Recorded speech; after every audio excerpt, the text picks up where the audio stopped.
nous avons péché contre toi. Ce qui est mal à tes yeux, nous l'avons fait. Toi qui sondes les cœurs et les reins, ce soir nous sommes devant toi. Seigneur, purifie-nous. Purifie nos regards, nos entendements, les sentiments de nos cœurs. Qui se tiendra sur la montagne du Seigneur et qui demeurera dans le lieu saint. C'est l'homme au cœur pur, aux mains innocentes, qui ne livre pas son âme aux idoles. Nous voulons demeurer dans ta présence, ô notre Dieu. Nous voulons marcher dans ta présence, Seigneur. Tu sais combien de fois nous sommes souillés. Viens nous sauver par ta grâce. Que le sang de Jésus nous purifie de toutes nos souillures. Que le sacrifice de Jésus nous justifie devant toi. Que ton esprit nous accompagne tout au long de notre marche. Nous avons besoin de toi. Oui, Seigneur, viens à notre secours. Le sang du lago, le sang de l'agneau est bon pour crier, je suis affranchi.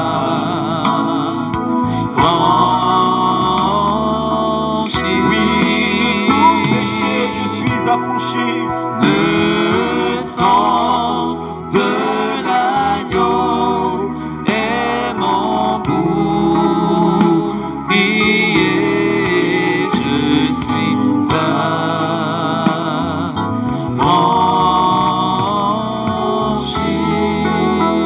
Alléluia, Alléluia, j'ai la liberté.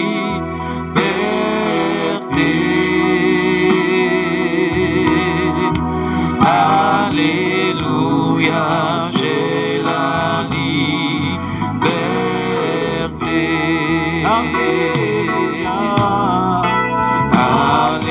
Alléluia, j'ai la liberté.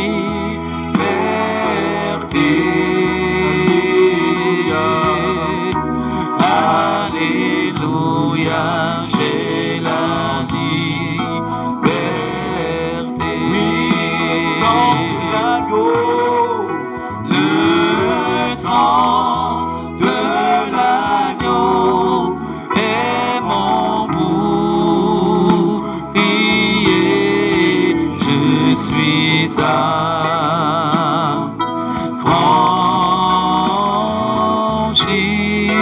Sang de l'agneau, le sang de l'agneau est mon bouclier, je suis affranchi.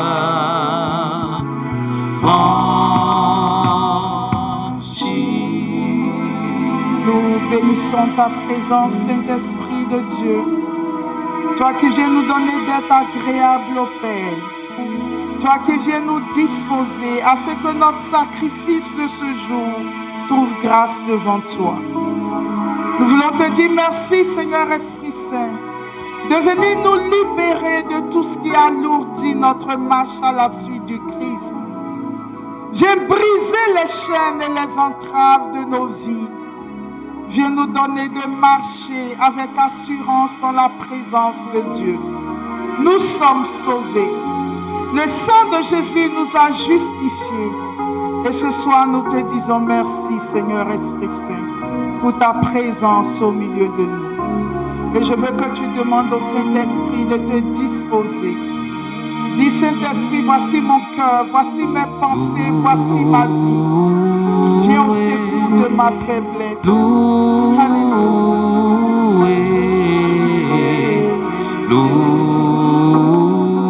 Louez l'Esprit.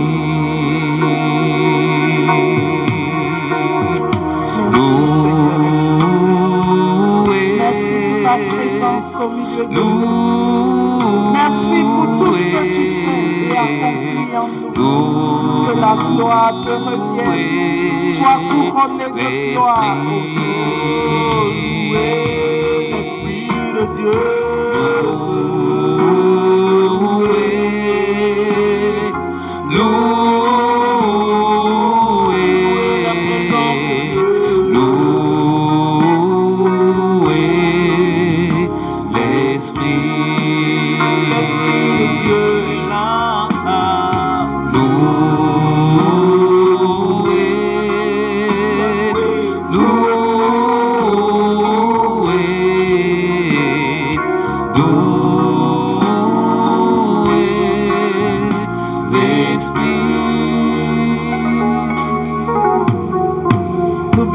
Ta présence, Saint-Esprit de Dieu. Merci pour tout ce que tu vas opérer dans nos cœurs ce soir. Que la gloire te revienne, Saint-Esprit de Dieu. Tu es à l'œuvre dans chacune de nos vies. Que nous en soyons conscients ou pas, tu es à l'œuvre, Saint-Esprit. Et nous te disons merci pour tout ce que tu fais. Alléluia. Il est là parmi nous, il agit puissamment pour la gloire de Dieu. Merci d'agir dans nos cœurs. Et nous pouvons nous asseoir dans cette douce présence du Saint-Esprit. Je voudrais saluer le précieux nom de notre Seigneur Jésus-Christ, saluer la présence du Saint-Esprit au milieu de nous. Je voudrais saluer chacun d'entre vous et saluer tous nos frères et sœurs qui, par la magie des ondes, nous suivent sur Graphatheos et sur Divine Amour TV. Que la grâce de notre Seigneur Jésus-Christ, que l'amour de Dieu le Père et la communion du Saint-Esprit soient avec nous tous. Amen. Chers frères et sœurs, ce soir, nous démarrons un cheminement autour du thème du péché. Nous allons donc, durant les quelques mardis qui arrivent, essayer de rentrer avec la grâce de Dieu dans le thème du péché, le décortiquer. Et donc ce soir, je voudrais simplement introduire ce thème en parlant des mécanismes du péché. Avant donc d'aborder les mécanismes du péché, je voudrais, dans ce mois marial où nous sommes à 2 jours de la fête de l'Assomption, et nous savons combien de fois la Vierge Marie, notre mère, se bat, d'accord, par ses apparitions, par ses messages, par tout ce qu'elle fait. Notre Mère du ciel se bat pour que nous, en tant qu'enfants de Dieu, nous puissions triompher du péché dans chacune de nos vies. Et c'est déjà le livre de la Genèse qui annonce ce qui devait arriver par rapport à notre mère et à nous. Après le péché qui a été commis par Adam et Ève, au moment où Dieu donne les malédictions liées à chacune des parties qui a péché, quand il arrive sur Ève, il dit ceci, Genèse chapitre 3, le verset 18, non, le verset 13. Genèse chapitre 3, le verset 13, il dit, « Le Seigneur Dieu dit alors à la femme, « Pourquoi as-tu fait cela ?» Elle répondit, « Le serpent m'a trompé et j'ai mangé du fruit. » Alors le Seigneur Dieu dit au serpent, « Puisque tu as fait cela, je te maudis, seul de tous les animaux, tu devras ramper sur ton ventre et manger de la poussière tous les jours de ta vie. Je mettrai, et c'est ce qui m'intéresse ici, je mettrai l'hostilité entre la femme et toi, entre sa descendance et la tienne. La sienne t'écrasera la tête, tandis que tu lui détruiras le talon. Je mettrai une hostilité. Il y a des Bibles qui disent, je mettrai une inimitié. Il y a des Bibles qui disent, je mettrai de la haine entre les enfants de la femme et toi, Satan.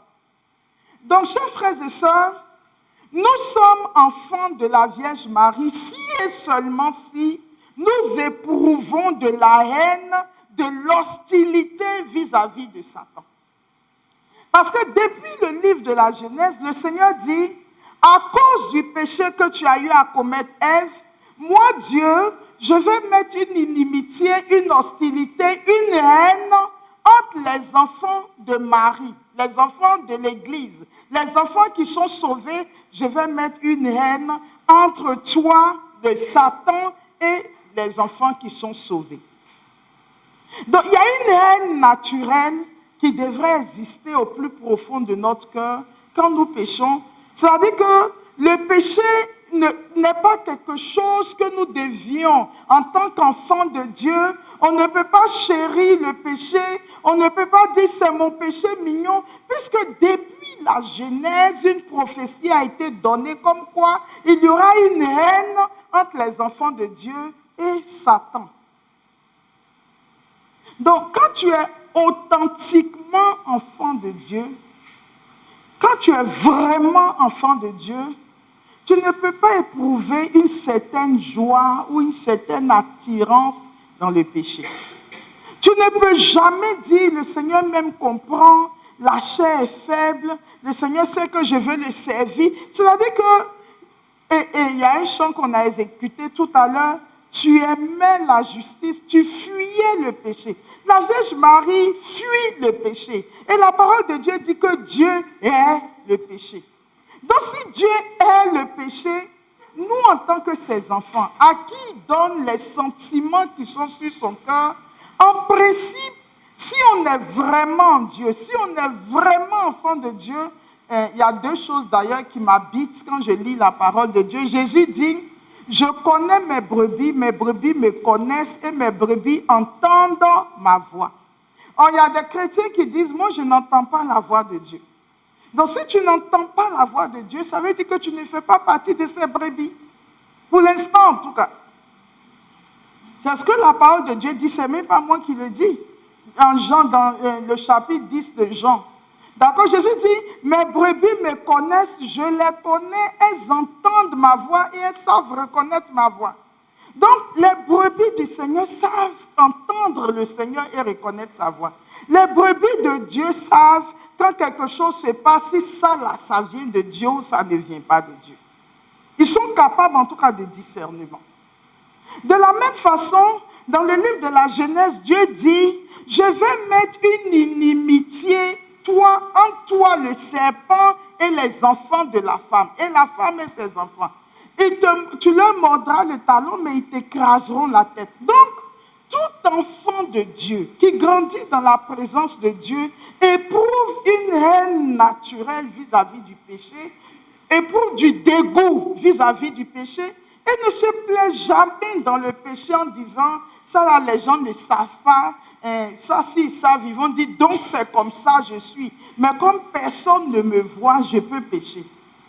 Vous voyez le niveau de spiritualité auquel Dieu nous appelle, ou qu'on te voit ou qu'on ne te voit pas, ton problème n'est pas dans le fait d'être vu ou de ne pas être vu. Tu as un dégoût naturel pour le péché.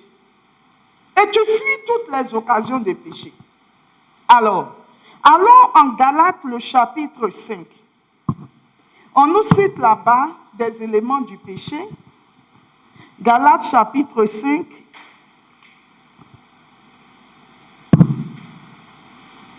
À partir du verset 19, Galates chapitre 5, à partir du verset 19, il est dit ceci. On sait bien à quoi conduisent les penchants humains, c'est-à-dire, on sait dans la vie des hommes où se trouve leur péché. On dit dans la débauche, l'impureté. L'impureté, je suis là, même si je ne commets pas le péché, dans mes pensées, dans mon ressenti, je pense aux choses pas propres. Je pense à du sexe. Ça dit tout ce qui est de l'ordre de l'impur. Je suis dedans. Les affaires de masturbation, les affaires de pornographie, les choses comme ça, je suis dans l'impureté. D'accord? Il dit la débauche, l'impureté, les actions honteuses. C'est-à-dire des choses dont je n'aimerais pas que les autres soient au courant. D'accord? Le culte des idoles. Aujourd'hui, beaucoup vont dire que Dieu merci, nous, chez nous, à la maison, on n'a plus de statues. Nos parents adoraient les statues, nous, on ne les adore pas. Mais l'idole, ça peut être mon téléphone portable. L'idole, ça peut être ma maison. Ça peut être ma voiture. Ça peut être mes enfants. Ça peut être le mariage. Nous avons des nouvelles formes d'idoles dans nos vies. Ça peut être ma propre personne, ma façon de voir et de penser. Ça veut dire que j'estime que c'est moi qu'on doit écouter parce que quand même, je suis assez intelligent. Ça veut dire, le diable, il est tellement subtil qu'il a demandé à nos parents d'adorer les statues, mais il a vu qu'aujourd'hui, à cause de la religion, beaucoup de nos parents ont abandonné les statues. Donc, il vient nous dire, oh, mais vous êtes bien, parce que vous, au moins, vous n'allez pas dans les forêts pour adorer les statues, et vous êtes sauvés, etc. Donc, restez à l'église, n'allez pas faire les sacrifices au village, ne donnez pas les œufs au génie des marigots, parce que vous êtes sauvés. Pardon. Mais ce qu'il ne nous dit pas, c'est que de façon insidieuse, il a développé d'autres idoles autour de nous. Et nous sommes en plein dans l'adoration de ces idoles. Pour rire un peu, quand j'étais allée à la retraite des jeunes, j'étais un peu avec eux et puis les jeunes se présentaient. Et puis il y en a qui se présentent et ils donnent leur nom, leur niveau d'études. Et puis ils disent, moi j'ai, comment ils disent là? J'ai un iPhone, je ne sais pas si c'est 13 ou bien si c'est arrivé à 18. Est-ce que c'est arrivé à 18? À 15. J'ai un iPhone 13, telle couleur. J'ai un iPhone 14, telle couleur. C'est dans leur présentation. Mais quand un jeune, les autres rient, et moi-même ça m'a amusé de voir qu'après leur présentation, ils disent voici la qualité du téléphone portable qu'ils ont. Mais comment ça peut venir à l'esprit de quelqu'un de finir de se présenter et de dire voici le téléphone portable que j'ai? C'est-à-dire que ça fait rire, on s'amuse et puis bon, on passe. Ce ne sont pas des choses graves, mais c'est beaucoup plus grave qu'on ne le croit. Parce que le jeune s'identifie maintenant à la qualité de l'appareil qu'il a. Les adultes s'identifient à la qualité de la voiture qu'ils ont, ou à la qualité de la maison, du travail, de la profession, du positionnement social qu'ils ont. Mais ce sont des formes d'idolâtrie. D'accord? Mais ça, le diable ne vous dira pas que vous êtes vous peut-être même plus idolâtre que vos parents qui partaient juste donner des œufs, ils s'asseyent devant la statue, peut-être ils dorment un peu parce que la statue ne parle pas. Mais les parents ne peuvent pas passer 5 heures de temps devant une statue. Peut-être qu'ils font juste quelques incantations, tout au plus 15-30 minutes, ils sont partis. Mais on peut passer 3 heures, 4 heures, 5 heures, 6 heures de temps sur son téléphone. Donc cette forme d'idolâtrie est beaucoup plus grave que ce que faisaient nos parents. N'est-ce pas? Et Saint Paul dit, voici les péchés que les générations, dans lesquelles ces générations sont, le culte des idoles et la magie. Les jeunes maintenant vont sur Internet, comment est-ce qu'on peut faire la magie, les incantations, l'hostilité. Tu ne connais pas quelqu'un, mais tu ne sais pas pourquoi, mais la personne t'énerve. Et toi-même tu dis, il ne m'a rien fait, mais je ne sais pas pourquoi je ne le gomme pas. Quand je le vois, je suis énervé.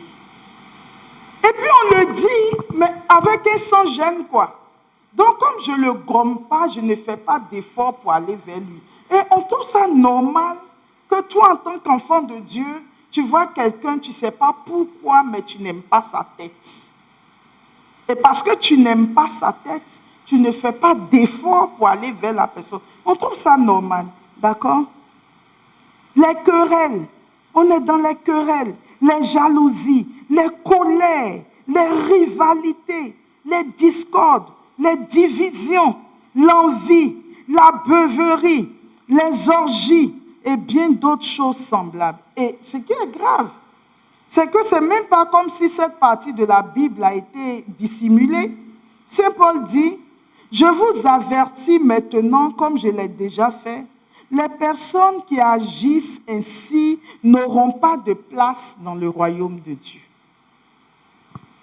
Les personnes qui agissent ainsi n'auront pas de place dans le royaume de Dieu.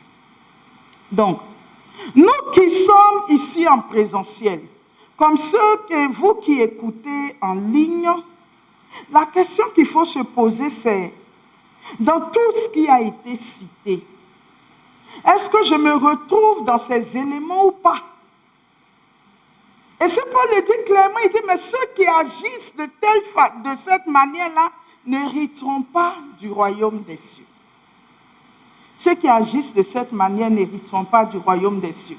Or, le désir de Dieu pour nous, c'est que tous les hommes soient sauvés et parviennent à la connaissance de la vérité. Voici ce que la parole de Dieu nous dit. Dieu peine, Dieu crie pour que tous les hommes soient sauvés. Donc, quand nous sommes dans ces attitudes, nous ne devons pas dire, ah, vraiment, je veux servir le Seigneur, mais le Seigneur lui-même connaît les intentions de mon cœur. Il sait que je n'y arrive pas. Et puis, parce qu'on n'y arrive pas, on se dit, mais Dieu comprend que je l'aime. Mais c'est parce que je n'arrive pas. Non.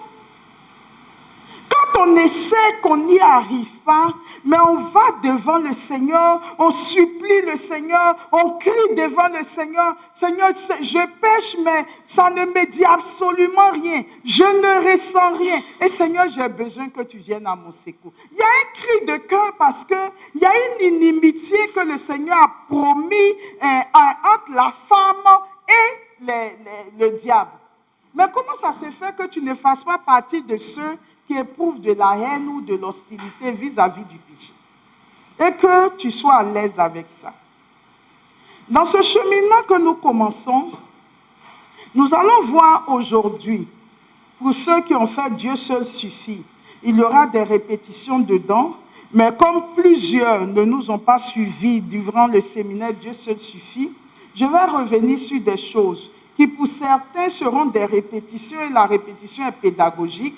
Et même si je vais bien approfondir certains aspects, pour d'autres, ça sera nouveau, mais il est anormal. Et je le redis au début de cet enseignement, il est anormal que nous soyons dans des situations de péché et que cela ne nous gêne pas vraiment. Si ça ne nous gêne pas, c'est que le diable a tellement obscurci notre intelligence et notre conscience que là où d'autres vont pleurer, que là où d'autres vont se repentir, où d'autres vont se lamenter, on dit, ah, vraiment aujourd'hui j'ai péché, il faut que je trouve un prêtre pour me confesser. Peut-être dans tel jour, je vais trouver un prêtre pour me confesser. Et puis, c'est exactement comme si rien ne s'était passé. Comme s'il n'y avait pas eu un problème sur le plan spirituel aujourd'hui à cause de l'acte que nous avons posé. Or, tout péché entraîne des déséquilibres, des dysfonctionnements sur le plan spirituel. Et nous sommes tellement aveuglés dans notre façon de voir les choses qu'on ne se rend pas compte qu'il y a un problème. Et que si la mort nous trouve dans cette situation, il n'est pas sûr que nous puissions voir le Seigneur. Or, nous sommes sur la terre. L'objectif final de notre pèlerinage sur la terre, c'est de voir Dieu. Alors, 1 Jean, chapitre 3, le verset 4 dit, « Tous ceux qui pratiquent le péché violent la loi, puisque le péché, c'est la violation de la loi de Dieu. » Le Seigneur a établi une loi et il veut que nous puissions marcher selon cette loi. Tout péché est une violation de la loi de Dieu. Alors, regardez nos lois humaines. Lorsque nos États établissent des lois et que les gens violent ces lois, si on t'attrape ou bien on démontre que tu as violé la loi, mais qu'est-ce qu'on fait? Qu'est-ce qu'on fait à ceux qui violent la loi? On les enferme dans les prisons.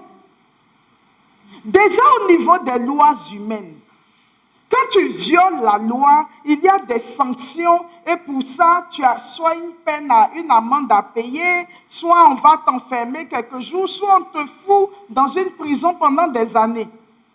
les lois humaines. Maintenant, les lois de Dieu. Le péché est une violation de la loi de Dieu. C'est une transgression de la loi de Dieu. Et la Bible présente le péché sous différents angles. Mais soyez sûrs d'une chose. Le péché de façon générale, c'est le fait que je ne sais pas, peut-être qu'un match de football peut bien nous situer sur ce que c'est que le péché. On veut marquer un but. Ils font la passe jusqu'à, et puis toi, tu es devant le poteau, on te donne la balle.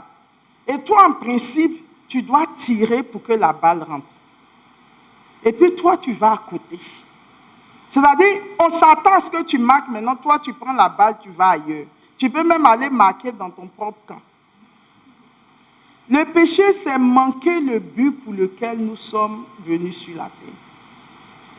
Tu es venu sur la terre pour un but précis. Mais je vous assure, chers frères et sœurs, parfois je trouve ça ahurissant. Que les gens ne comprennent pas qu'en fait, nous sommes sur la terre, c'est pour une durée. Et qu'après, on va en jugement. Et que durant ce bref passage sur la terre, nous devons nous comporter de façon à ce que notre vie plaise au Seigneur. Et que ce court passage sur la terre-là, la distraction, le monde, la façon de penser du monde, nous embobine au point où on perd de vue là où on s'en va. Il y a des gens, beaucoup de gens marchent sur la terre, mais ils ne savent plus là où ils s'en vont. Ils ne savent plus que nous sommes des pèlerins sur la terre, que nous marchons de façon inévitable vers notre éternité. Ils ont oublié ça en cours de route. Et ils pensent qu'ils sont sur la terre, c'est pour s'installer sur la terre, c'est pour demeurer sur la terre. Donc, ils bâtissent leur vie de sorte à ce que tous les choix qu'ils font dans leur vie est en lien avec le fait qu'ils vont rester sur la terre. Et c'est d'autant plus absurde que chaque jour, on enterre les gens. Chaque jour, on nous annonce le décès de quelqu'un. Et le Seigneur a permis ça pour que l'être humain se souvienne, chaque fois qu'il entend que quelqu'un est mort, qu'il se souvienne que lui aussi, il va mourir. Et que s'il est dans une situation de péché, qu'il réajuste sa vie. Mais aujourd'hui, le diable est arrivé à un stade où on va à des veillées de prière, on va à des levées de corps, on va à des enterrements, mais sans que ça ne nous interroge. Sans que ça ne nous fasse dire, mais si moi j'étais à la place de cette personne, aujourd'hui, où est-ce que j'irais? Non, c'est rentré dans les habitudes, c'est devenu normal, ça fait partie du quotidien de nos vies et personne ne se dit que demain, ça va être moi. Et si c'est moi, qu'est-ce qui va m'arriver? On me racontait dernièrement l'histoire d'un monsieur qui est très riche d'ailleurs, très riche, mais toute sa vie durant, les choses de Dieu ne l'ont jamais intéressé. Et à la suite de sa mort, il demande pardon.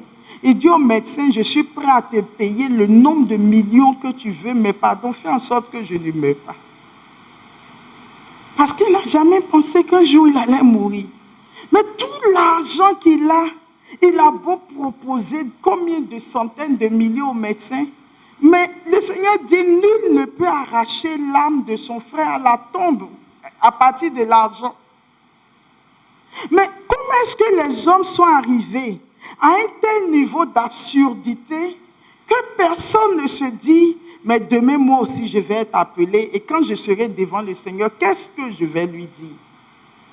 Mais pourquoi? Parce que le diable, et on va arriver un peu devant dans l'enseignement vers là-bas, le diable a organisé le monde de telle sorte que les gens ne réfléchissent plus, qu'ils ne descendent plus en eux, qu'ils ne méditent pas, qu'ils ne prennent pas les bonnes décisions. Il a créé beaucoup de distractions, beaucoup de bruit, beaucoup d'affairage, de telle sorte que, à cette heure-ci, on fait ça, on passe ici, la nuit vient, on est fatigué, on dort, le lendemain, on est reparti. Et puis comme ça, chaque jour qui passe, chaque heure qui passe, chaque seconde qui passe, nous rapproche de la mort, mais lui, ça l'arrange parce qu'on n'a pas le temps de réfléchir à qu'est-ce que notre vie est, où est-ce qu'on en est avec le péché et puis comment est-ce qu'on va s'en sortir lorsque on arrivera devant le Seigneur. Et c'est un jour, Monseigneur Lesoutier qui était venu prêcher une retraite, un de nos enseignements ici, et il a dit dans ce qu'il disait, il dit que une fois il est allé, je ne sais pas si c'est en Italie, et puis il est allé dans un cimetière, je ne sais pas trop pourquoi, et sur chaque cimetière, les gens écrivent « J'étais comme toi, tu seras comme moi ». Sur les tombes des morts, c'est écrit « J'étais comme toi, tu seras comme moi ». C'est-à-dire qu'eux aussi, ils étaient sur la terre. Eux aussi, ils ont vécu sur la terre. Aujourd'hui, ils sont couchés. Ils disent qu'avant qu'on ne soit couchés, nous, on était comme vous. Mais vous aussi, demain, là, vous serez couchés comme nous. Donc, c'est le moment de faire le point par rapport à tous ces péchés. Alors, donc, le péché, et Saint Paul dira en Romains 3, 23, on dit tous ont péché et sont privés de la gloire de Dieu. Ça veut dire que nous tous qui sommes sur la terre, là, nous sommes des pécheurs et nous sommes privés de la gloire de Dieu, mais nous rendons grâce à notre Seigneur Jésus-Christ qui vient à notre secours. Alors, le péché donc, c'est dire à Dieu, Seigneur, je n'ai pas besoin que tu sois le Seigneur de ma vie. Et je ne veux pas que ce soit toi qui me dises ce qui est bien et ce qui est mal. Je veux décider par moi-même de ce qui est bien et de ce qui est mal et je veux marcher selon ce que j'ai décidé. C'est exactement ce qui s'est passé dans le jardin d'Éden. Lorsque le diable vient, Dieu vous a-t-il réellement dit de ne pas manger le fruit de l'arbre? Il dit non, Dieu ne nous a pas dit ça. Mais Dieu a dit du fruit qui est de l'arbre au milieu du jardin, c'est ce que nous ne devons pas manger. Et le diable dit, mais Dieu sait que le jour où vous en mangerez, vous serez comme lui. Vous allez connaître le bien et le mal. Donc, en mangeant de l'arbre, Adam et Ève ont dit à Dieu, pourquoi c'est toi qui veux nous dire ce qui est bien qu'on doit faire et ce qui est mal qu'on ne doit pas faire? Nous-mêmes, on veut décider. Et chaque fois que nous péchons, puisque nous connaissons la loi de Dieu, nous savons ce que Dieu a dit, ce que Dieu a appelé bien, ce que Dieu a appelé mal. Et donc, chaque fois que nous péchons, nous allons devant Dieu et devant sa loi pour dire, Seigneur, toi, tu as dit que l'adultère, ce n'est pas une bonne chose. Mais moi, je te dis, l'adultère, c'est une bonne chose. Et je vais commettre l'adultère. Je caricature. Puisque la loi divine dit que l'adultère est interdit. Donc, quand je commets l'adultère, je dis à Dieu que ce que toi, tu as dit, ce n'est pas ce qui m'intéresse. Moi, j'ai analysé, je trouve que c'est bon pour moi et je vais faire ce que j'estime. Donc, chaque péché va à l'encontre de la loi de Dieu. C'est une rébellion contre Dieu. C'est un affront vis-à-vis de Dieu. Alors, pour mieux comprendre donc les mécanismes du péché, parce que là, j'ai essayé d'aborder le péché dans sa gravité et du fait que je m'étonne que les humains ne comprennent pas que nous sommes dans des situations sensibles et dangereuses. Et c'est comme si tout le monde a pris un peu de drogue ou bien de boisson qui fait dormir. Et puis, bon, on est là, même en tant que chrétien, on commet le péché. Tout ce qui nous intéresse, c'est que les autres ne soient pas informés. C'est-à-dire, je ne comprends pas. En fait, je ne nous comprends pas. Et comme je suis un être humain, moi-même, je me mets dedans. Je ne nous comprends pas. D'accord? Et comme si le plus important, c'est de se cacher des autres. Or, nous avons un Dieu qui sait tout, qui voit tout, qui peut tout. Donc, même si la bergère n'est pas informée, même si vous n'êtes pas informé de mes péchés, mais Dieu qui juge, lui, il est informé. Mais c'est ça qui est grave dans cette histoire. D'accord? Donc, regardons rapidement les mécanismes du péché. Et on a un peu abordé ça au séminaire Dieu seul suffit. Alors, je voudrais dire à tous ceux, parce que ce soir, je dois aller un peu plus rapidement. On a essayé durant le séminaire Dieu seul suffit de décortiquer ces aspects. Si vous avez besoin de lire les parties ou d'écouter les parties plus approfondies, vous pouvez vous adresser au secrétariat ou bien au webmaster de Théos pour avoir les clés. Mais moi, ce soir, je suis obligée d'aller un peu plus vite pour poser les bases des mécanismes, puisque les autres les ont déjà reçus. Donc, dans un premier temps, pour comprendre les mécanismes du péché, nous allons voir les facultés de l'homme. Les facultés de l'homme. Et je vais dans le catéchisme de l'Église catholique, qui est notre document, l'un de nos documents de référence dans l'Église catholique. Le catéchisme de l'Église dit, au point 1730, Dieu a créé l'homme raisonnable, en lui conférant la dignité d'une personne douée de l'initiative et de la maîtrise de ses actes. Je vais expliquer. Dieu a créé l'homme raisonnable. Dans le séminaire Dieu seul suffit, nous avons vu que l'homme est constitué de combien de parties? 3 parties. La première partie, qui est la partie la plus extérieure, c'est le corps, la partie intermédiaire, l'âme, et la partie supérieure, l'esprit. Mais dans l'âme, nous avons identifié 3 parties de l'âme. Vous vous souvenez encore? Non? Si? Quelle est la partie de l'âme qui s'occupe du corps? La partie végétative. Il y a une partie de l'âme qui renferme les passions, l'imagination, etc. C'est la partie sensitive ou sensible. D'accord? Et il y a une 3e partie qui renferme, elle, l'intelligence et la volonté, qu'on a appelée la partie intellectuelle ou raisonnable. D'accord? Le catéchisme de l'Église dit que Dieu a créé l'homme en dotant l'homme de la volonté et de l'intelligence. Or, la volonté et l'intelligence sont dans la partie raisonnable de l'âme. D'accord? Et nous avons dit, entre l'âme végétative, l'âme sensitive et l'âme raisonnable, la partie raisonnable est la partie supérieure au niveau de l'âme. Mais pourquoi est-ce que cette partie est supérieure? C'est parce que la partie végétative s'occupe seulement du corps, pour aider le corps à fonctionner, d'accord? La partie sensitive ou sensible, c'est là-bas qu'il y a les passions. C'est là-bas qu'il y a les émotions, l'imagination, la mémoire, les pensées. Tout ça, c'est la partie sensitive. Or, beaucoup de chrétiens vivent leur vie spirituelle dans la partie sensitive. Pourquoi? Parce que c'est dans cette partie qu'il y a les passions. J'aime, je n'aime pas, je veux pas, je hais, j'ai du dégoût. Tout ce qui est sentiment est dans la partie sensible. D'accord? Mais le catéchisme dit, parce que ce que vous devez savoir, l'homme et les animaux ont l'âme sensitive. Mais les animaux n'ont pas l'âme raisonnable. D'accord? L'âme raisonnable, il n'y a que les hommes et les anges qui ont ça. Donc, on dit l'être humain est supérieur à tous les animaux que Dieu a créés parce que nous, on a la partie végétative, on a avec les plantes et les animaux. Ensuite, les plantes s'arrêtent là.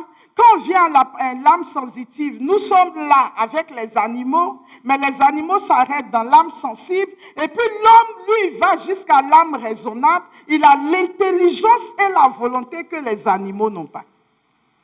Je parle à quelqu'un. Et quand nous, on arrive là, ceux qui nous rejoignent là, ce sont les anges, qui ont aussi l'intelligence et la volonté. Mais quelle est la particularité de l'intelligence et de la volonté? Si au niveau de l'âme sensible, c'est ce que je ressens, ce que j'aime, ce que je n'aime pas, ce qui me donne du dégoût, ce qui me donne de la crainte, ce qui me met en colère, etc., qui est l'âme sensible, l'intelligence ne s'arrête pas aux émotions. L'intelligence réfléchit à quelle est la fin pour laquelle telle chose a été créée. Je ne sais pas si vous me saisissez. Je vous donne un exemple. Un homme est devant une femme, n'est-ce pas? Ce n'est pas sa femme. Mais il la trouve très belle. Vous me suivez? Je suis en train de vous expliquer les mécanismes du péché. Un homme est devant une femme qui n'est pas sa femme, mais qu'il trouve très belle. S'il désire cette femme, Quelle est la partie de son âme qui parle? C'est son âme sensible qui parle. Il désire la femme. Donc c'est dans les passions et les passions sont dans la partie sensible. Mais s'il n'est pas, et c'est là où Saint Paul parle de l'homme animal. Quand Saint Paul dit vous vivez selon la chair, vous êtes l'homme animal, c'est l'homme qui n'est pas capable de sortir de sa partie sensible pour aller dans sa partie raisonnable. Il reste là où les animaux se seraient arrêtés. Mais si c'est un homme qui est guidé par sa partie raisonnable, la fille l'attire.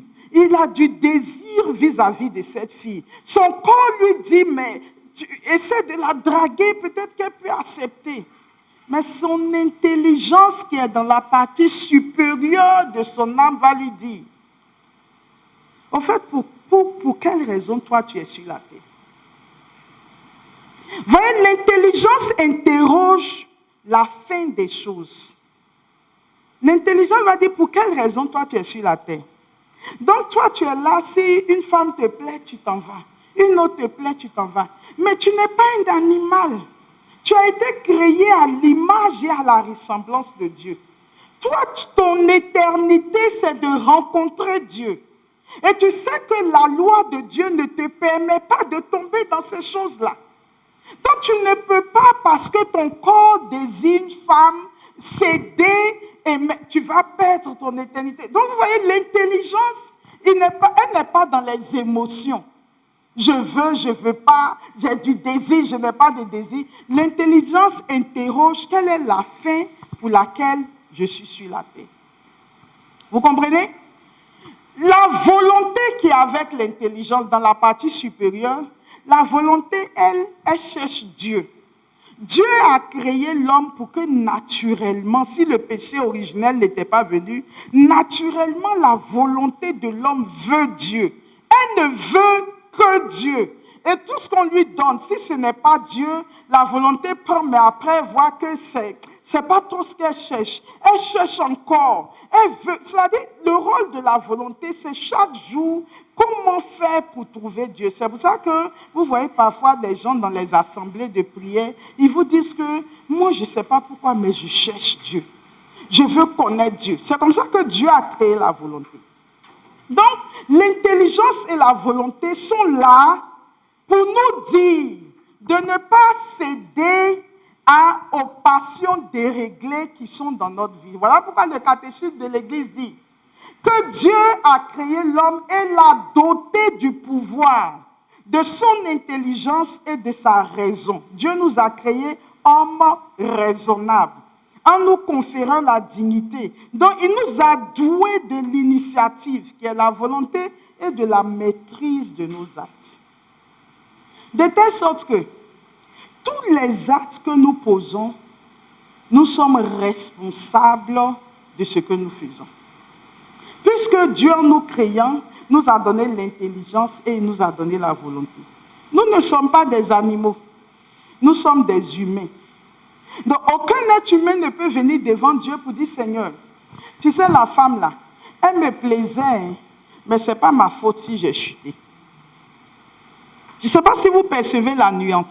Je suis en train de vous parler des mécanismes du péché. Si une personne désire une femme qui n'est pas la sienne et finit par avoir une sexualité avec cette femme, ça veut dire que sa volonté et son intelligence ont accepté que lui, il aille coucher avec cette femme. La passion a dominé son intelligence, la passion a dominé sa volonté, et donc, comme il est dans l'élan, il a fini. Et vous allez voir qu'en général, ces gens-là, quand ils finissent, c'est comme si la raison revient. Et puis maintenant, ils regrettent l'acte qui a été posé. Mais malheureusement, nous sommes responsables des actes que nous posons. Maintenant, dans cette partie supérieure, raisonnable de l'âme, il y a quelque chose que Dieu a déposé là-bas qu'on appelle la liberté. Vous avez déjà entendu parler de la liberté de l'homme. S'il y a une chose que Dieu a mis dans l'homme, c'est sa liberté. Mais Dieu n'a pas mis la liberté dans la partie sensible. Il a mis la liberté dans la partie raisonnable. De telle sorte que quand tu veux exercer ta liberté, la raison va te dire, mais tu veux exercer ta liberté, mais est-ce que ce que tu veux faire, c'est normal? Puisque tu as été créé pour telle chose, donc tu ne peux pas exercer ta liberté n'importe comment. Du coup, avant d'exercer notre liberté, l'intelligence va venir te parler et la volonté va te dire qu'attention, ce que tu veux faire là, est-ce que ça t'envoie vers ta fin dernière? Est-ce que ça te conduit vers Dieu? C'est dans cette partie raisonnable que Dieu a déposé la liberté. Mais regardez ce qui se passe en Europe aujourd'hui. Les gens disent, je suis libre de faire de ma vie ce que je veux. Et je ne veux pas qu'on m'interdise quoi que ce soit. Il y a des États où ils ont voté des lois. L'enfant peut aller à l'école. Un enfant qui rentre à la maternelle. Il va à l'école, à midi, il était femme en partant. Enfin, elle était une petite fille en partant à l'école. Quand elle revient de l'école, elle a un petit garçon. Ils ont voté des lois. Et les parents se sont levés et ont dit, on n'a pas le droit d'avoir l'autorisation des parents. C'est-à-dire un enfant de 5 ans, 6 ans peut venir dire, maîtresse, moi je veux devenir un petit garçon. On ne demande pas à ses parents. La loi protège l'enfant. Que c'est sa liberté. Et puis vous allez, on a opéré votre enfant. L'enfant revient le soir, c'est un garçon.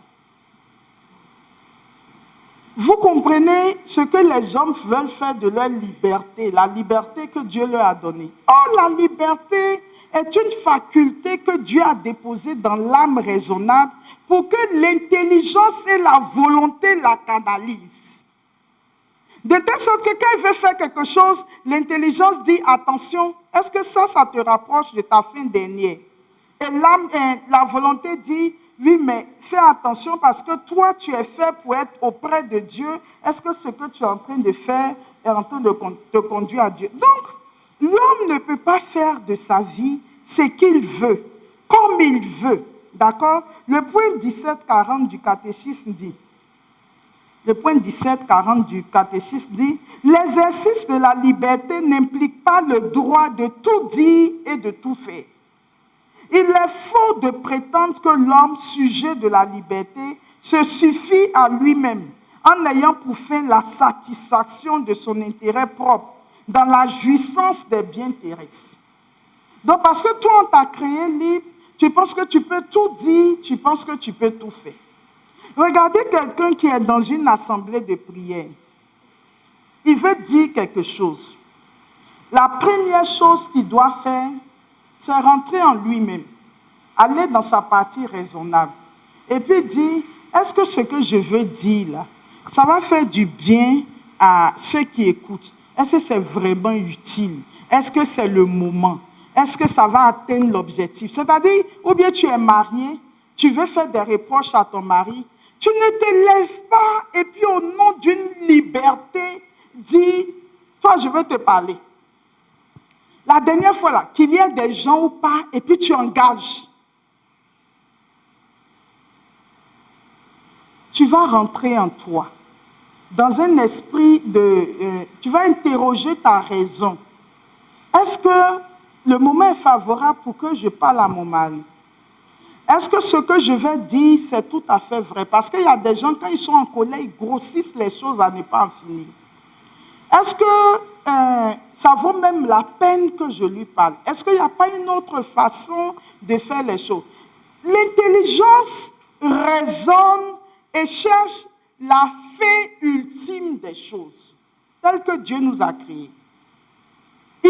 L'intelligence discerne, d'accord? Mais si tu ne tiens pas compte de cette partie raisonnable et que tu vis dans l'âme sensible, tu vas dire non, je suis très en colère, donc ça, je ne peux pas le rater. Et puis, dès qu'il entre, tu engages. D'accord? Tu es responsable de l'acte que tu poses. Ta liberté t'a fait agir ainsi. Mais si lui, il prend le contre-pied, qu'il agit, maintenant, nous, on ne comprend pas pourquoi est-ce que tu as fait ça, j'agis, et puis toi, tu agis, et puis il dit, tu me blesses parce que je te fais des remarques, et puis tu agis. Donc, un péché s'installe. La haine va commencer à s'installer, la dispute va commencer à s'installer, la rancœur va commencer à s'installer. Mais nous sommes responsables des actes que nous posons. Et nous sommes jugés sur notre responsabilité. Donc tu ne peux pas dire qu'au nom de ma liberté, j'avais le droit de te dire ce que je t'ai dit, mais je ne comprends même pas pourquoi tu n'accueilles pas ce que j'ai dit. D'accord? Donc notre liberté est circonscrite par quoi? Notre liberté est au milieu de quoi? L'intelligence et la volonté. D'accord? Donc si nous posons des actes, nous sommes responsables des actes que nous avons posés. Et on ne peut pas dire que non, je n'ai pas fait exprès. Le point 1743 dit, Dieu a laissé l'homme à son propre conseil. Et ça, c'est Siracide 15, le verset 14 qui le dit. Dieu a laissé l'homme à son propre conseil. C'est-à-dire, le Seigneur nous a créés de telle sorte que nous sommes capables, avec tout ce qu'il a déposé en nous, nous sommes capables de pouvoir marcher selon sa volonté et nous sommes capables de faire attention à tous les actes que nous posons. Donc ça, je viens de vous parler de la partie raisonnable de l'âme, du rôle que joue l'intelligence et la volonté. Dans le mécanisme du péché, dites-vous que... Excusez-moi. Est-ce qu'on peut descendre les délices là sur moi? J'ai chaud. Ça passe en ligne, mais je n'ai pas de chaud.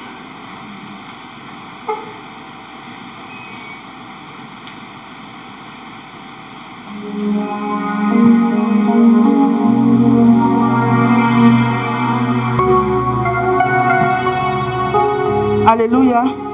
Donc, nous venons de voir la partie raisonnable de l'âme. Alors, descendons dans la partie sensitive de l'âme et disons un mot sur les passions. Disons un mot sur les passions. Les passions ne sont pas le péché. Les passions sont des sentiments naturels que Dieu a déposés en nous. Quand on dit « tu aimeras le Seigneur ton Dieu de tout ton cœur, de toute ton âme, de toute ta force et de tout ton esprit », aimer fait partie des sentiments. D'accord? Aimer, l'amour est dans les passions. Donc, les passions en tant que telles ne sont pas d'abord un péché. Dieu a déposé les passions dans l'homme pour que l'homme ait le désir, que l'homme aime, que l'homme soit en colère, que l'homme ait du dégoût, que l'homme ait une aversion, que l'homme ait la crainte. Tout ça là, c'est naturel. Ce sont des sentiments naturels que Dieu a déposés en nous. En principe, les passions s'exercent et puis elles prennent fin. C'est-à-dire quand j'ai faim, j'ai le désir de nourriture. Une fois que je suis rassasié, je devrais pouvoir m'arrêter.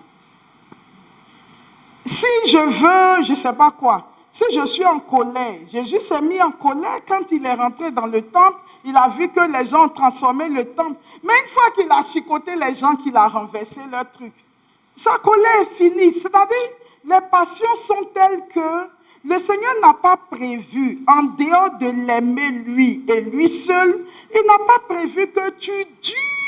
C'est-à-dire, tu as un désir permanent pour la nourriture. Tu as une aversion permanente pour quelque chose.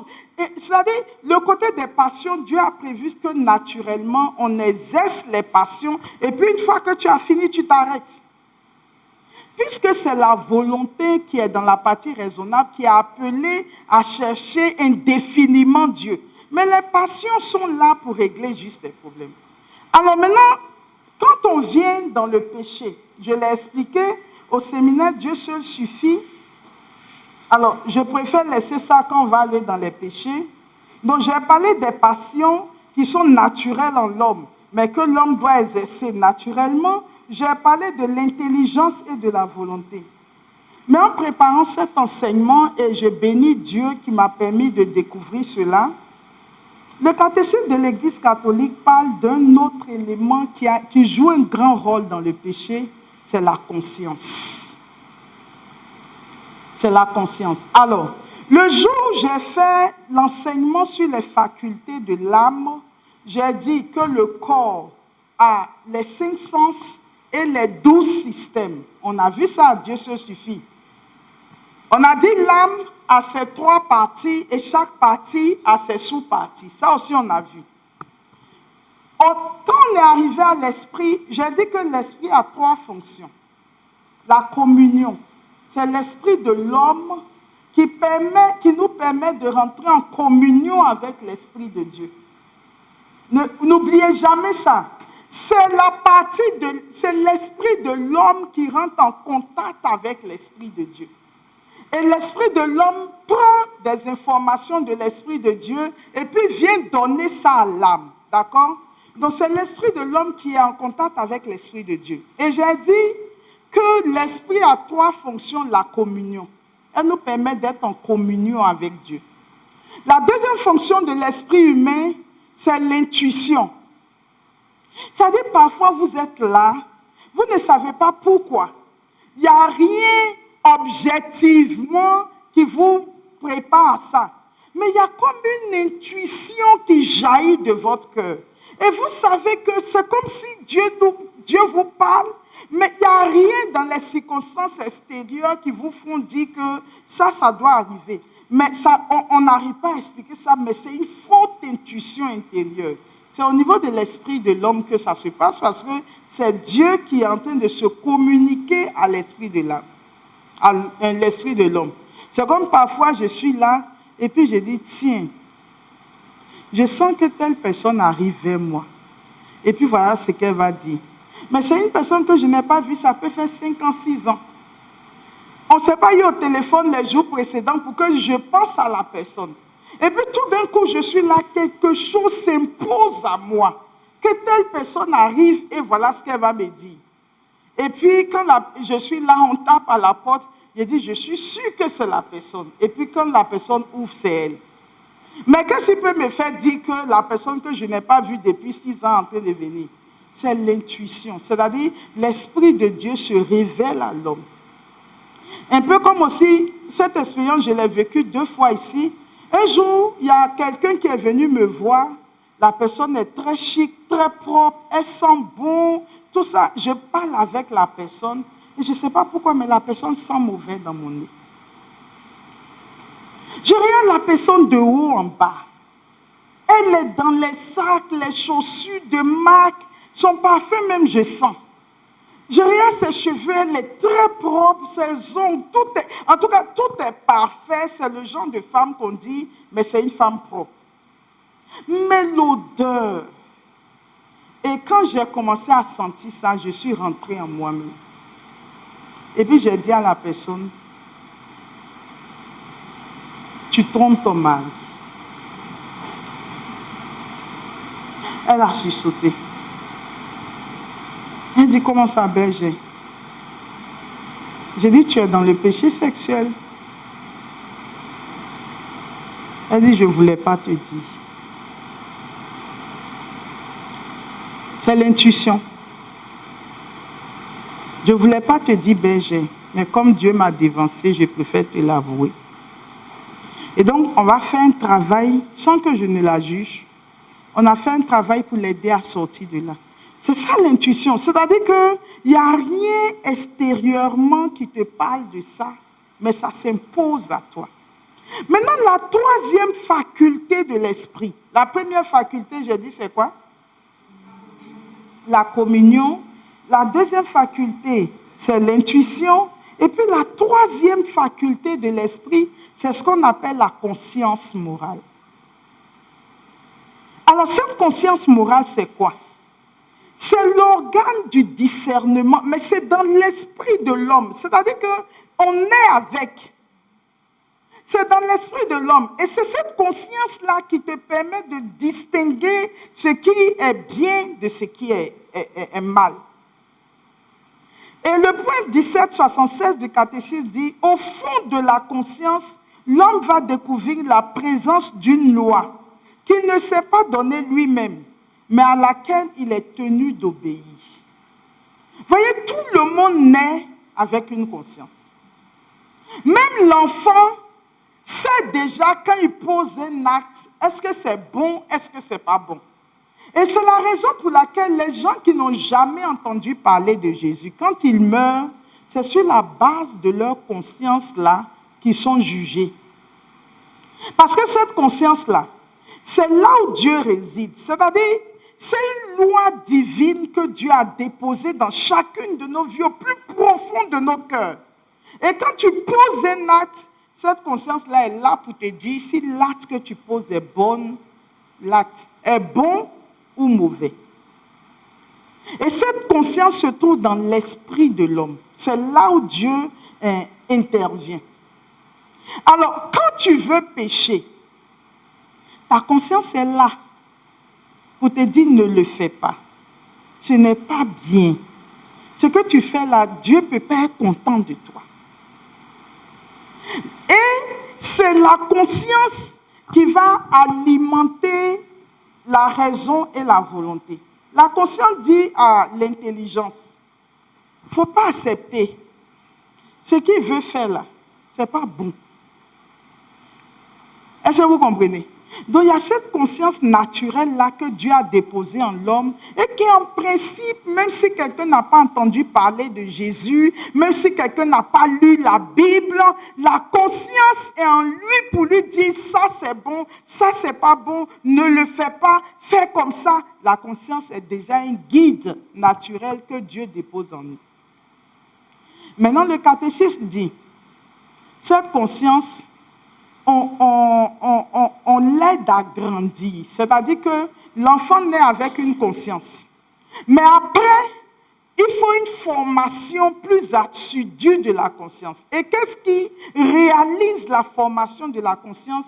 C'est la parole de Dieu. Le catéchisme de l'Église dit, la parole de Dieu est l'instrument par excellence qui vient renforcer la formation de cette conscience que Dieu avait déjà déposée en l'homme. La parole de Dieu vient nous nourrir et vient nous donner de mieux comprendre les voies du Seigneur. C'est ce que le catéchisme de l'Église catholique dit. Donc, quelqu'un qui naît avec la conscience naturelle que Dieu lui a donnée, et puis par la suite, il ne lit pas la parole de Dieu. Il ne médite pas la parole de Dieu.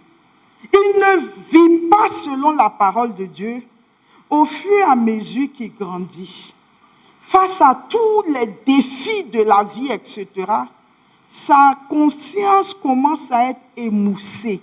C'est-à-dire que les choses de la vie vont entraver le travail de cette conscience. Or, plus il grandit dans la parole de Dieu, plus c'est comme si, sur la base de la conscience que le Seigneur lui avait donnée, la parole de Dieu vient s'ajouter. La parole de Dieu s'ajoute. La parole de Dieu s'ajoute. Donc, au fur et à mesure qu'il grandit, sa conscience grandit puisque c'est quelque chose que Dieu a déposé naturellement en lui. Et donc, quand il veut poser tel ou tel acte, sa conscience va lui dire, mais tu ne te souviens pas qu'en Jean, le chapitre 10, le verset 23, Dieu a dit, tu ne feras pas telle chose. Vous me suivez? Donc la conscience joue un grand rôle. Mais cette conscience, elle ne doit pas rester à l'état primaire tel que le Seigneur l'a donné au début. La vie de prière vient renforcer la conscience, puisque pendant que tu pries, le Seigneur va te donner chaque jour de le connaître davantage et sa volonté. Tu vas connaître la volonté de Dieu. Et la parole de Dieu vient faire grandir cette conscience morale en nous. De telle sorte qu'après, quand tu fais tes choses, tu sais que la Bible dit ça, la parole de Dieu a dit ça, Dieu naturellement a mis ça en toi, la vie de prière t'a dit ça, et tu sais marcher. Parce que quand tu veux faire tes choses, ta conscience dit attention, tu es en train de dévier. Et tu peux faire attention dans les actes que tu poses. Donc, je n'ai même pas encore parlé du péché. Je suis en train de vous montrer tout l'environnement qui va intervenir quand le péché veut venir. La première chose que vous devez savoir, si vous vivez votre vie chrétienne au niveau de la partie sensible de votre âme, vous n'allez jamais réfléchir à est-ce que ce que je veux faire là, c'est bon ou c'est pas bon. Je prends un exemple, tu as l'argent devant toi, tu veux voler. Si tu voles, tu pourras aller acheter ce que tu veux. Si tu vis dans la partie et puis tu as le désir d'avoir cette chose, tu dis non, il faut que j'ai cette chose-là. Et pour cette chose, tu es prêt à voler, à violer la loi de Dieu. Tu es dans la partie sensible de ton âme. Si tu es quelqu'un qui ne vit pas dans cette partie de ton âme, parce que c'est ce que Saint Paul appelle les chrétiens charnels. C'est-à-dire, eux, ce qu'ils veulent, qui peut réjouir leur chair, là, c'est dedans, eux, ils vivent. Si tu n'es pas quelqu'un qui vit là, et que tu es un chrétien spirituel, et que tu passes dans la partie raisonnable, tu vas te dire, mais au fait, le vol, là, c'est un péché mortel. Si je suis en train de voler, et puis Dieu vient tout de suite là, je ne vais pas aller au ciel. Et puis si tu n'as pas ce truc-là même, qu'est-ce que ça fait? Pour ça là, tu vas faire du mal à Dieu, tu vas commettre un péché, et puis toi seul tu raisonnes jusqu'à tu dis, bon, je ne vais pas faire. D'accord? Ça c'est l'homme spirituel. Il ne vit pas sur la base de ses sentiments. Mais l'homme charnel, ce que ses passions veulent, il est prêt à braver l'autorité de Dieu pour donner à sa chair ce qu'elle cherche. Si par exemple, des jeunes sont en retraite, et puis on leur dit c'est l'heure d'aller dormir, et qu'ils se cachent pour manger, sortir, les choses comme ça. C'est une violation de la loi de Dieu. C'est un péché grave. Qu'on les ait vus ou bien qu'on ne les ait pas vus, c'est un péché grave. N'est-ce pas? Mais ils étaient situés à quel niveau de leur vie? On a envie d'être avec nous, entre nous, on a envie de causer, on a envie de manger. Donc, comme la passion, l'âme sensitive veut ces choses-là, on va braver l'autorité pour faire ce qu'on a envie de faire. On n'est pas capable de sortir de ça pour dire non.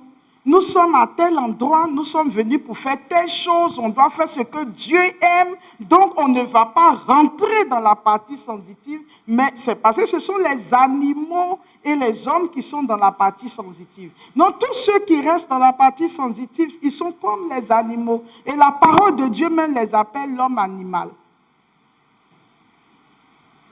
On est ensemble? Pourquoi je n'entends pas les...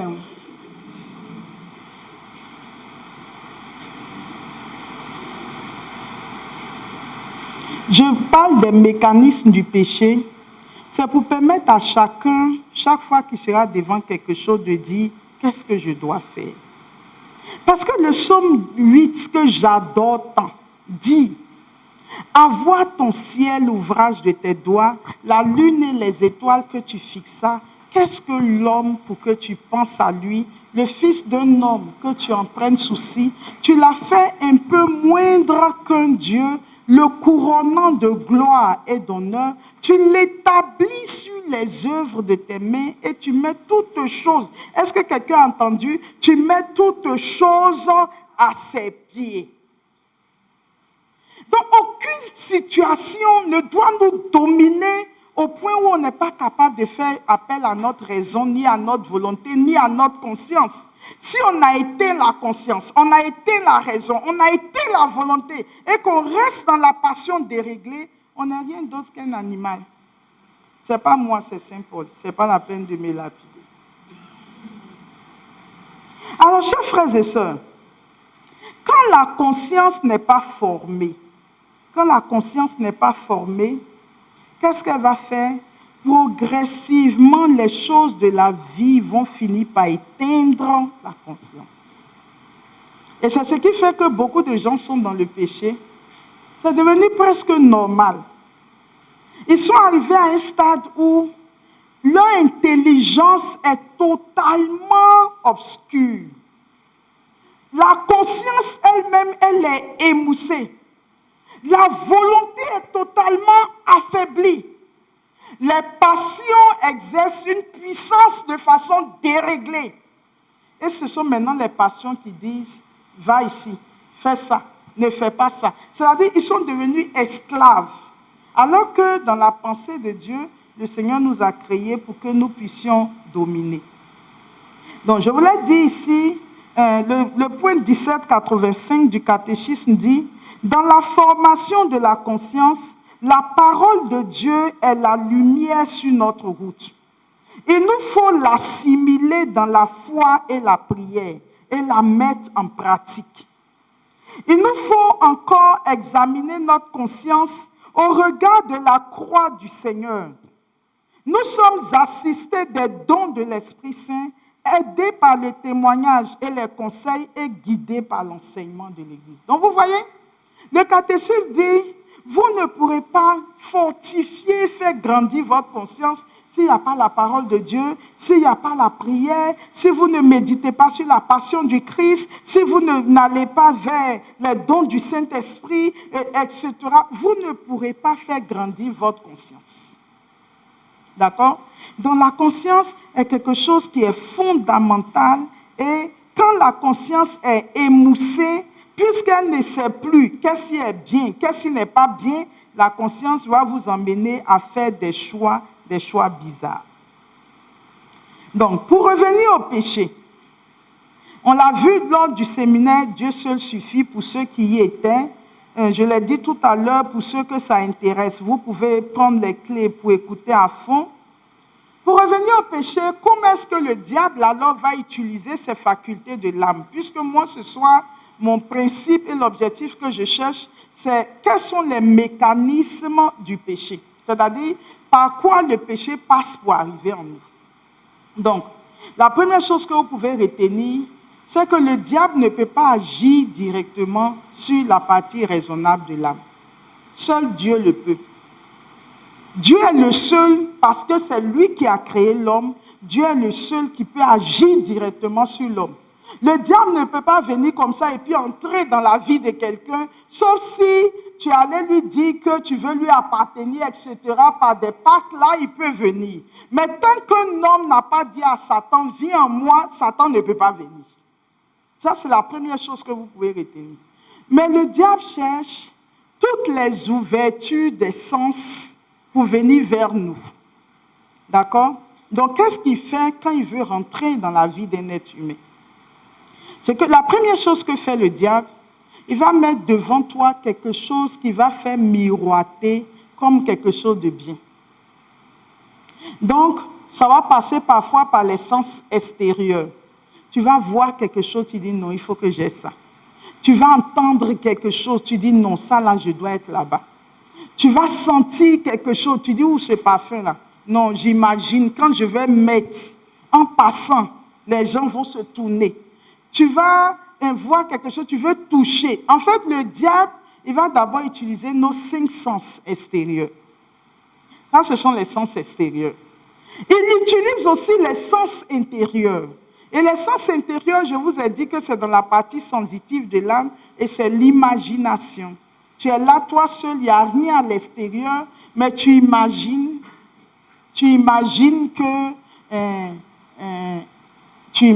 que tu as la IS-5.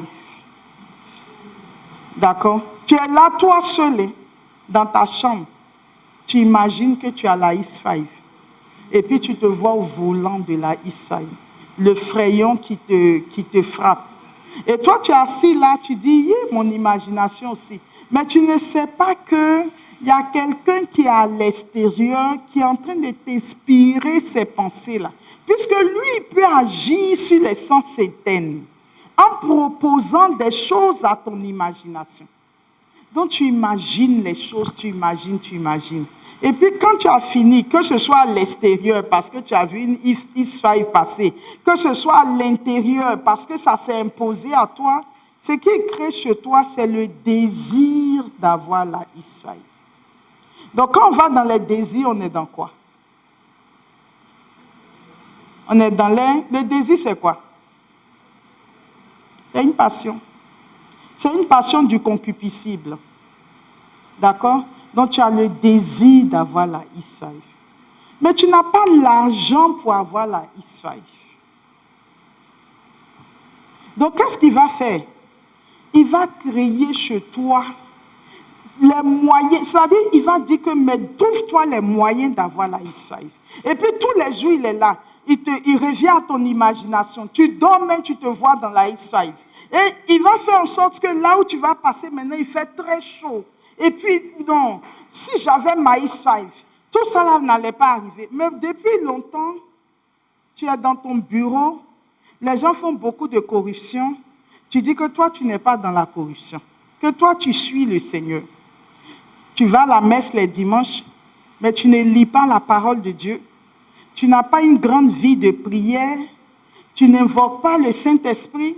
Tu ne médites pas sur la passion du Christ pour que ça te maintienne en état de sainteté. Mais toi, le dimanche, tu vas juste à la messe. Tu vas chanter dans une chorale. Mais tu te vois, il faut que j'ai la X5.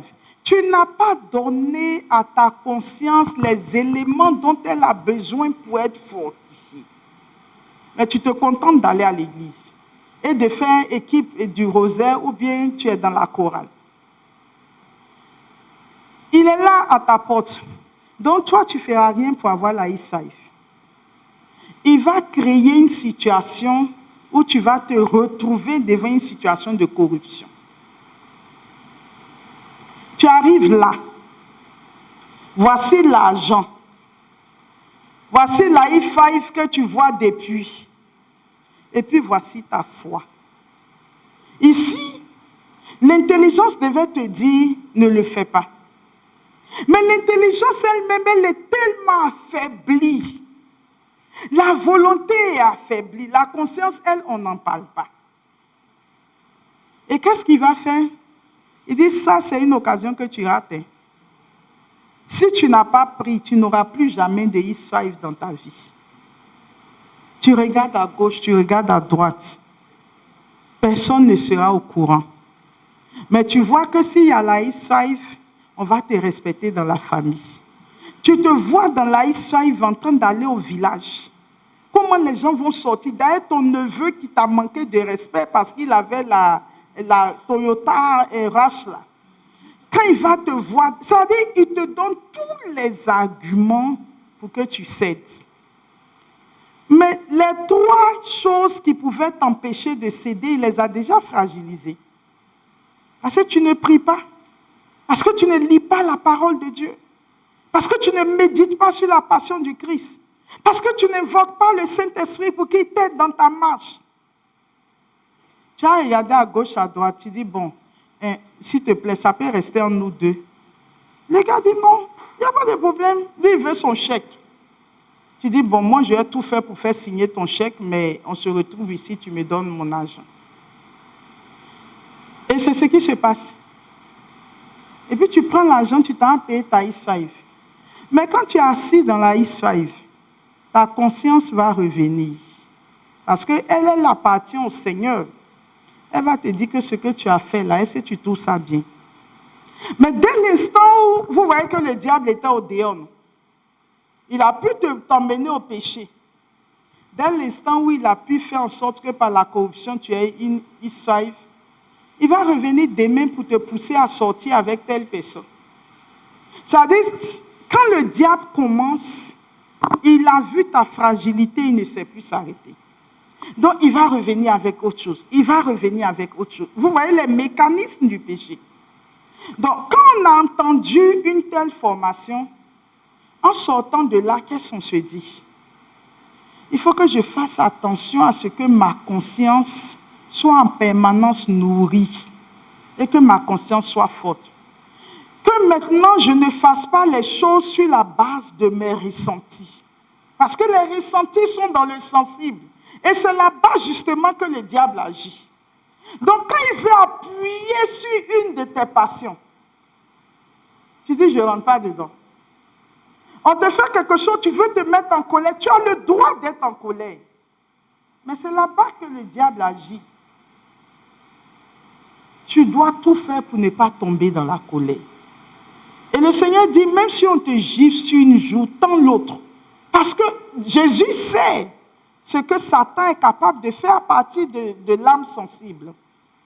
Donc, chers frères et sœurs, ce soir, parce que le mardi prochain, on va rentrer à fond dans le péché. Je vais parler des différentes formes de péché. Je vais parler de tout ce qui est ramification du péché, etc. Et puis, le dernier mardi, nous allons voir comment est-ce qu'on fait pour définitivement être détaché d'un péché qui nous tient esclaves. Comment est-ce qu'on s'en sort? Qu'est-ce qu'on va faire pour s'en sortir? Alors, je finis en disant, le point 18, 65 du catéchisme dit, le péché crée un entraînement au péché.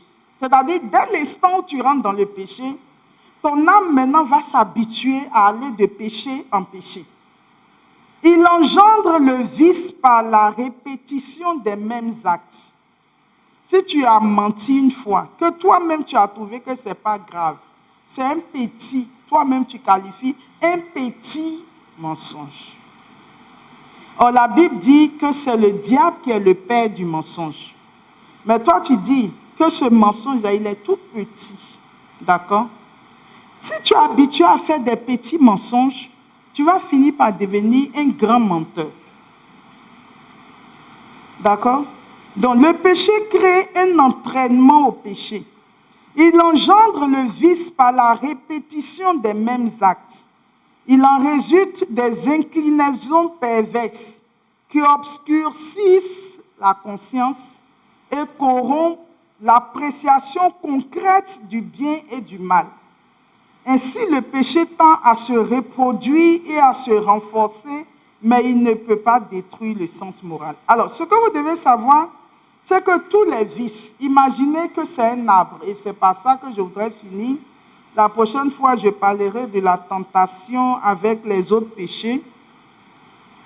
Imaginez que notre vie spirituelle est un arbre, mais je prends la vie spirituelle marquée par le péché. Le sol sur lequel l'arbre va pousser, c'est notre volonté. Vous savez que l'homme est jugé sur sa volonté, pas sur son intelligence ni sur sa conscience. Pourquoi? Parce que c'est la volonté qui dit à tout le monde, voilà ce qu'on doit faire, et puis tout le monde fait. Tant que la volonté ne bouge pas, le diable ne peut rien faire. Or, la volonté écoute la conscience et la volonté écoute l'intelligence. Mais si la volonté est forte, elle dit « je ne fais pas », le diable ne vous a pas eu.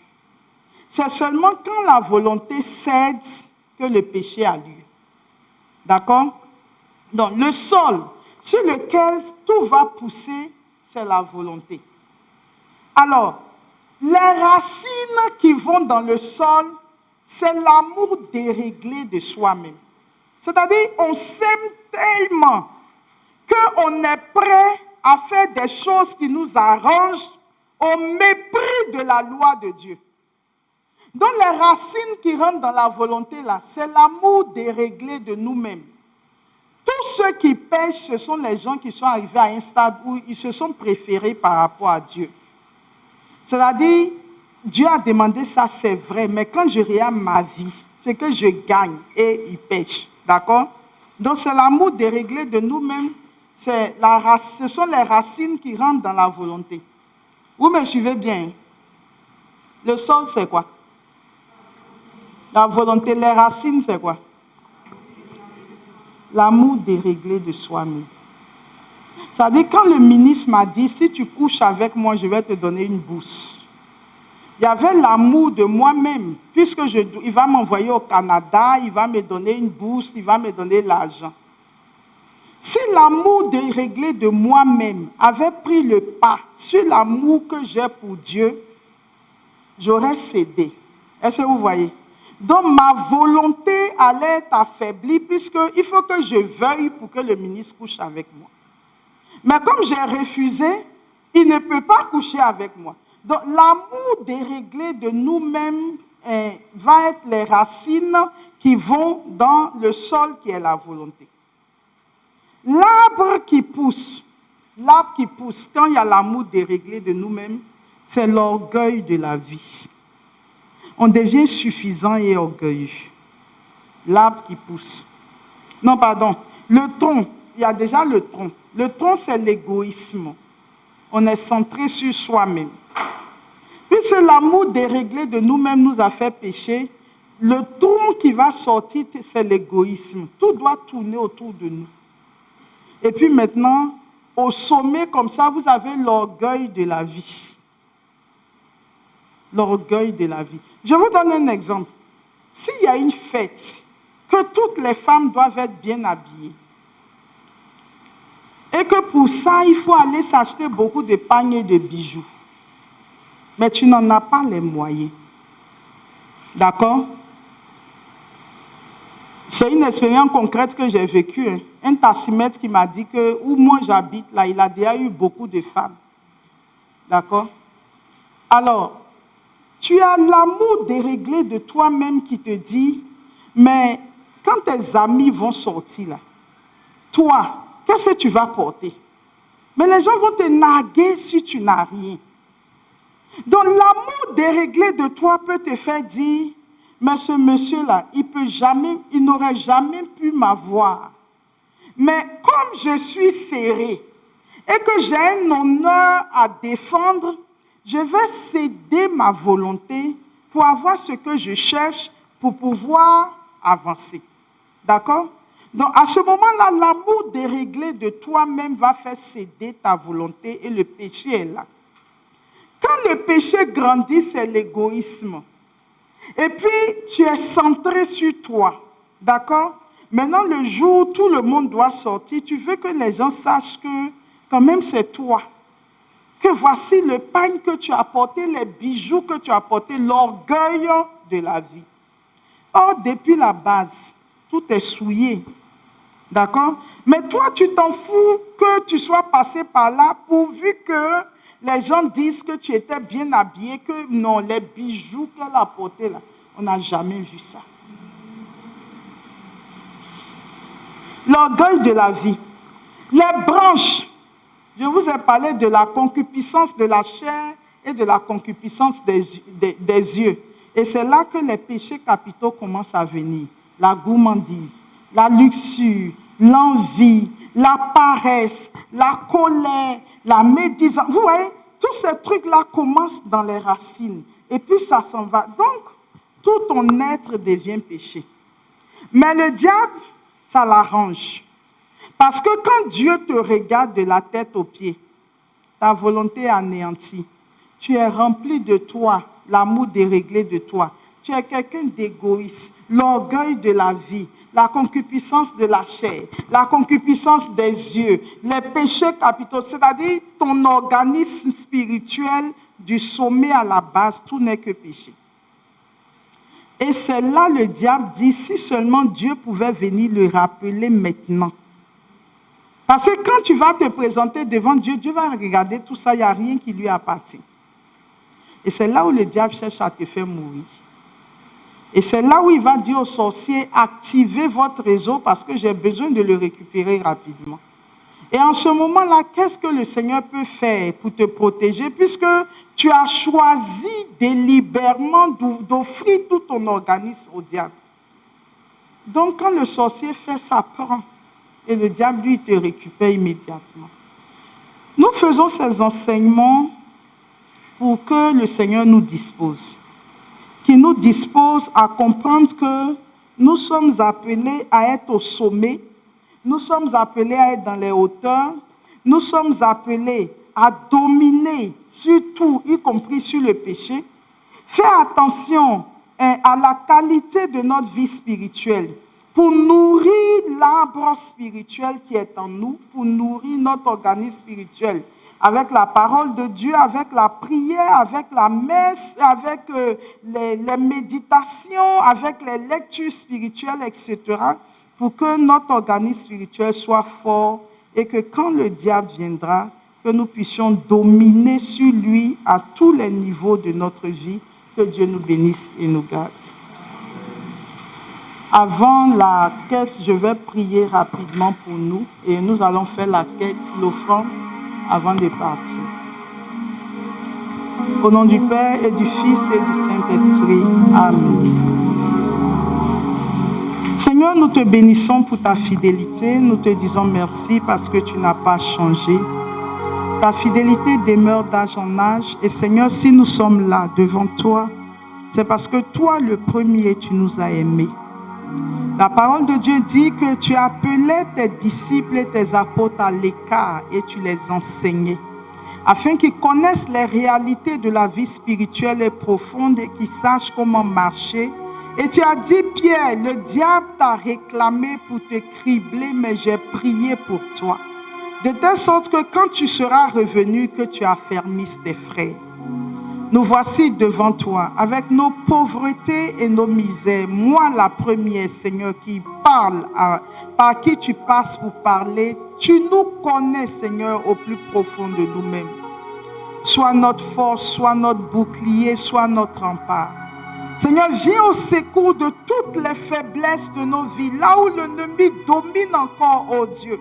Nous t'offrons tous ces domaines et ces compartiments de notre vie. Seigneur, sans toi, nos vies tombent en ruine.